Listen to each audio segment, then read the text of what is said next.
Tapi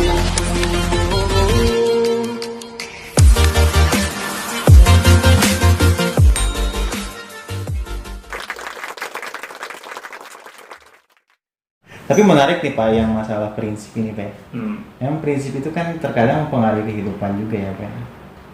Tapi kenapa seseorang itu bisa sampai berubah prinsipnya Pak? Kira-kira gara-gara apa tuh? Karena kan kadang ada orang yang mulai tergoyah dengan prinsipnya gitu kan. Kadang misalnya orang ini prinsipnya tadinya A, tiba-tiba pindah ke B. Kira-kira apa sih yang membuat prinsip seseorang itu berubah atau goyang atau berubah atau tiba-tiba switch gitu? Nah, biasanya dia baru menyadari bahwa ada hal yang perlu dievaluasi dari prinsipnya dia. Nah, itu baru cara yang benar. Dia bukannya gampang mengubah prinsipnya, tapi dia melihat bahwa prinsipnya yang dia miliki saat ini itu kurang relevan. Oh, berarti bisa berubah karena dia mengevaluasi gitu. Iya. Dia melihat baik buruknya. Kadang kan manusia juga wajar memiliki prinsip yang salah gitu di awal. Iya, terkadang ya. Iya. Itu nggak saya salahkan. Tapi ketika dia menyadari bahwa prinsipnya ini merugikan orang lain misalnya, terus melanggar aturan agama, setelah itu dia evaluasi, dia rubah prinsipnya ke arah yang lebih baik, itu wajar menurut saya. Jangan dilanjutkan. Iya. Tapi ada aja tuh yang prinsipnya udah salah, lanjut terus, kira-kira kenapa itu? Dia belum ini kepentok. Benar. Orang yang belum kepentok ya. Biasanya dia merasa dirinya selalu yang paling benar. Prinsipnya kekeh dengan prinsipnya. Iya. Dia mungkin belum ngerasain gitu dijauhin sama orang-orang. Dia juga mungkin belum ngerasain banyak orang yang tidak suka sama dia. Nah, ini yang kadang kita belum bisa membedakan mana prinsip yang benar, mana prinsip yang salah. Iya. Nah, ini yang harus kita bisa bedakan. Challengingnya di situ ya Pak. Iya. Karena kebanyakan prinsip kan karena terlahir dari pengalaman kita, misalnya atau dari ilmu-ilmu yang kita dapat gitu kan. Contoh begini, ketika ada seseorang anak melihat bapak dan ibunya nyopet, tapi nyopetnya tuh untuk menghidupi keluarga. Itu tetap salah sih. Terkadang sih prinsip anak itu berarti nyopet itu bisa ngidupin keluarga gitu kan ya, tiba-tiba dia berpikir seperti itu. Tapi apakah itu benar? Kan enggak kan gitu. Pastinya kan enggak. Nah, tapi dengan dia berpikir itu seperti benar, maka dia lakukan itu gitu karena dulunya seperti itu. Tapi apa sih yang membuat kita bisa mempertimbangkan prinsip yang salah, prinsip yang benar itu apa gitu, acuannya Pak atau dasarnya itu apa gitu? Ini yang saya ingin coba utarakan, ini adalah sesuatu yang simple, tapi tidak mudah dipraktekkan. Apa tuh Pak? Simple, kita sebenarnya sudah paham, cuman jarang mau melakukannya. Cuman satu, mau nggak kita lebih memahami agama kita? Karena di dalam agama itu banyak diberitahukan mana yang salah, mana yang benar. Tapi kalau kita hanya belajar agama sekedar ritualnya saja, kita tidak mencoba mengkajinya, memahaminya, akhirnya bagaimana kita dapat mengetahui prinsip yang benar maupun yang salah? Iya juga, padahal udah ada ya. Sudah ada.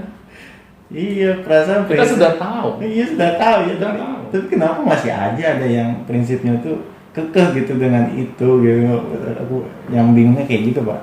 Iya, karena kita anggap agama ini hanya ritual aja. Seremonial aja.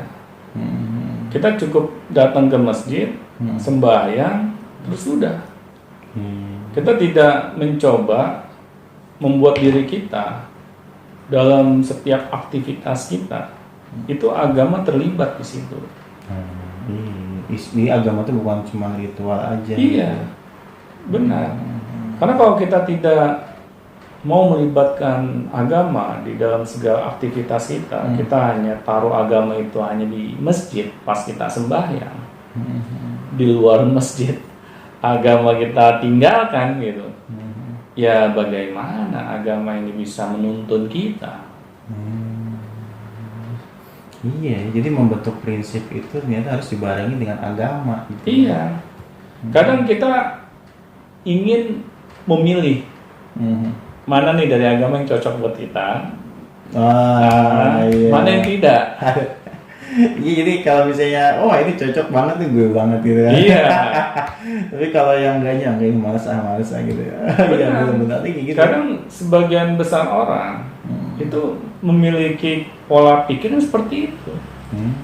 Jadi dia ambil agama hal yang di dalam kitab suci itu, mana yang cocok bagi diri dia ambil, mana yang nggak cocok dia buang.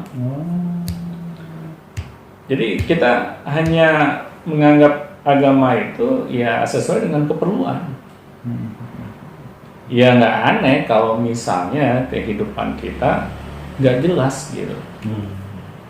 Prinsip kita nggak jelas gitu kan, mau iya, apa, mau seperti apa, tindakan kita juga seperti apa. Dan akhirnya kalau misalnya berbicara mentok nih Pak ya, ketika seorang itu berprinsip salah itu dia mentok kan tuh gitu. Kadang dia tuh tobat gitu, kalau misalnya berbalik prinsipnya jadi benar. Tapi kadang sebentar aja Pak. Iya, karena itu belum menjadi karakter di dalam dirinya. Apalagi kalau kita belajar agama, ini baru seumuran kayak kita saat ini gitu. Udah nggak bisa dibilang usia muda lagi, tapi kita baru belajar memahami agama. Akhirnya untuk merubah diri kita, wah itu struggle-nya luar biasa. Karena untuk merubah karakter itu tidak segampang membalikkan telapak tangan, butuh perjuangan gitu, butuh keistiqomahan. Nah disinilah orang kadang goyang gitu.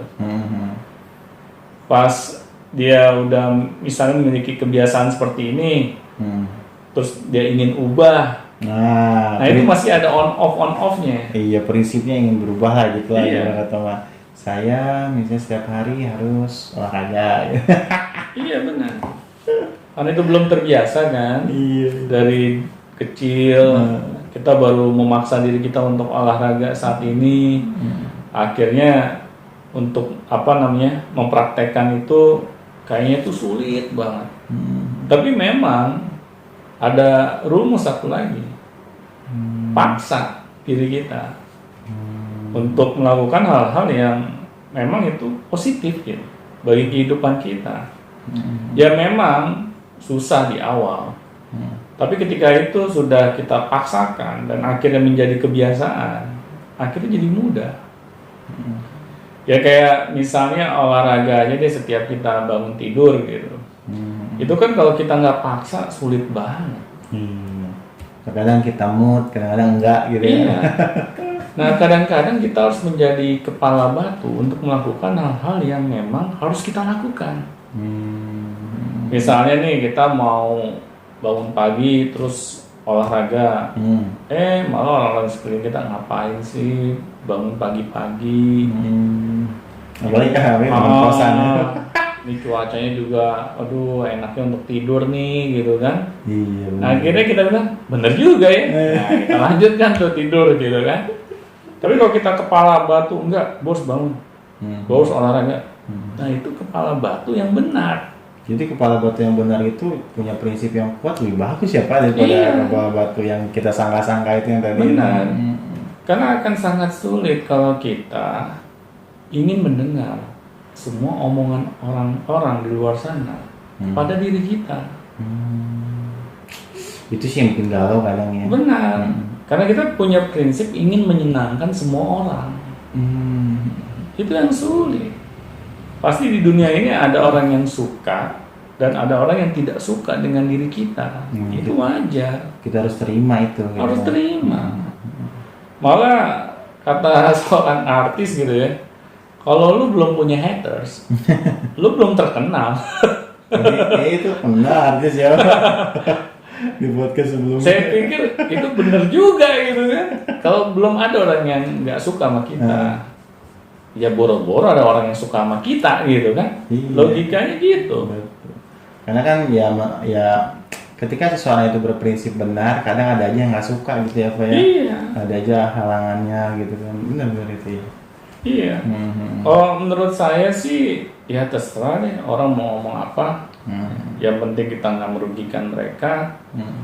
Yang penting gua hidup nggak minta-minta. Ya sudah. Nggak apa-apa kita mau dicap kepala batu. Yang penting kan kita masih punya kepala. Cuma batunya dong. Nggak masalah dibandingin orang yang nggak punya kepala. Maksudnya orang yang nggak mikir gitu. Iya.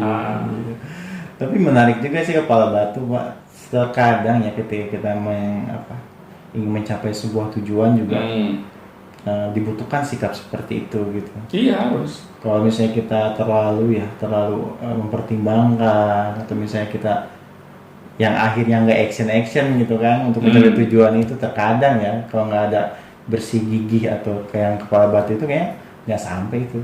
Benar. Karena bukannya saya mengecilkan arti kata persiapan ya, tetapi kita tidak mungkin kita melakukan persiapan itu dengan sempurna. Karena nggak mungkin ada yang sempurna, apalagi kita baru mulai. Iya. Kadang-kadang ada orang yang banyak pertimbangannya kayak gitu kan, harus sempurna dulu gitu ya. Iya, akhirnya nggak jadi dia memulai gitu kan. Iya benar. Dia ada rencana nih, tujuan ingin ke ya sebut aja lah daerahnya A gitu. Tetapi itu hanya di dalam angan-angan dia saja gitu. Iya. Dia tidak berusaha gitu untuk melangkahkan kakinya ke sana. Akhirnya sudah. Di dalam dirinya ntar pas hujan nggak ya? Terus ada yang ngasih tahu nih misalnya jalan ke sana serem. Kalau kita nggak bertindak seperti itu, kita ya mundur udah gitu kan. Iya, kita terlalu menimbang-nimbang hal yang negatif gitu. Akhirnya kita jadinya ketakutan duluan.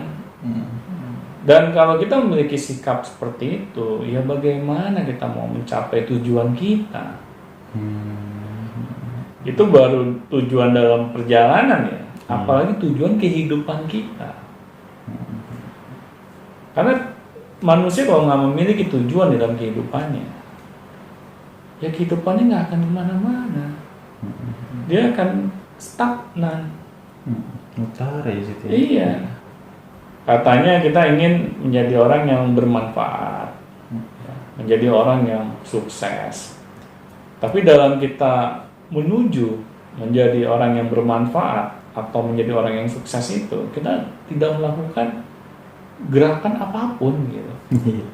Tidak berkepala batu. Iya benar. Karena kita dikit-dikit ditakut-takuti, kita mundur. Baru kita mendengar kritikan, kita mundur. Akhirnya ya karena kita terlalu sering ya mendengar omongan orang lain, apalagi omongan orang lain itu yang negatif tentang apa yang ingin kita lakukan, akhirnya sudah, kita tidak akan bisa merubah kehidupan kita menjadi lebih baik. Nah, jadi menurut saya kadang menjadi orang kepala batu itu benar adanya. Dan sangat bermanfaat Dan sangat bermanfaat. Yang penting kepala batunya itu adalah sesuai dengan standar kebaikan ya Pak ya. Benar. Yang kepala batu udah tahu kita salah, misalnya maling, tetap mau jadi maling juga. Yang penting tidak merugikan orang lain, dan tidak melanggar aturan agama.